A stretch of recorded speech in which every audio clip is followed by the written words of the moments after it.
Continuing on down here today, the Brigden Fairgrounds. Boy, there's a lot. There's a lot going on here. There's a lot of fun going on here. But it's Operation Talk to Me, Johnny, and this is dealing with mental health awareness, suicide awareness, and prevention.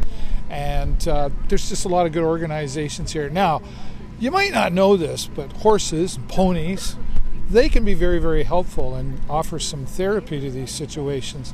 And we're talking to Teresa Ingalls. Thanks for talking to us here with A Stable Life. Yes, absolutely. Thanks for having me. Yeah, that's a pretty convenient name, A Stable Life. Absolutely. It's a double play on stable for mental health and because we use horses that are in the stable. Yeah, great. How does this work? I know petting an animal, and animals have often been attributed to helping with this decreased stress and that sort of thing. But this is a professional therapy.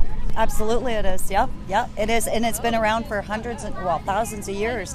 They found it first in, who was it? Oh my gosh, it was like 452. You'd have to look it up. It was in the writings of Hippocrates. Oh, wow. About equine therapy. Yeah, I had to do a lot of research papers when I went to school, so that's where I learned a lot of. What did you go to school for? So I'm actually a registered recreational therapist now. Okay, nice. And that this is personal to you as well for Absolutely. Many reasons. Yep. You know my story, Dave. I lost my son to suicide almost 11 years ago. Yeah, right. So it just seems fitting that you would get involved with that. And then, of course, here today at Operation Talk to Me, Johnny, right? Absolutely, yeah. John reached out to me as soon as he heard what we did, and he said, hey, do you want to come out and do this? I said, absolutely. Last summer we did a workshop for veterans and first responders, so I know it's needed, and not just with our first responders, but with everybody. And equine therapy works anything from physical to mental health. So a person that has a traumatic brain injury, acquired brain injury, working those fine motor skills, getting back on top with that, just brushing the horse helps with that kind of stuff. So it's everything. It goes right down to everything. Yeah. Physical to mental. You told me a little bit before we started the camera about the size of a horse's heart. Talk about that. So a horse's heart is actually 5 times the size of a human's, but it beats 3 times slower. So just being in the presence of a horse, because their heartbeat is slower, will bring your heart rate down, your blood pressure, your stress levels, and this is where it all starts.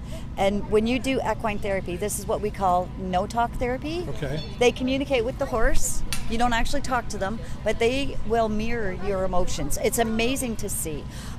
So sometimes people aren't self-aware as to what they're putting out to other people, but when they're in with the horse, they will mirror their emotions, and they'll see the horse acting, and they'll be like, why is the horse acting like that? And then they will come to the realization, oh, that's what I'm feeling. They're feeling what I'm feeling. So then they can start taking ownership of those feelings. Interesting. And you know what, quite honestly, wouldn't it be more fun to go and pet a horse than go to a therapist? Absolutely. No offense to therapists. But I still recommend that. It's like, go to a therapist and talk and whatever. Yep. But here I can just, as you can see, let's come on over here and we'll take a little closer look. Oh, hello, right? The kids are in here. Yeah. And Chrissy's in the background. She's the shy one. But partners in this together. We'll come back here to Teresa, and this is an important part of the mental health awareness. Mm-hmm. Yeah, it's huge down in the States, over in Europe, but it is not funded in Canada.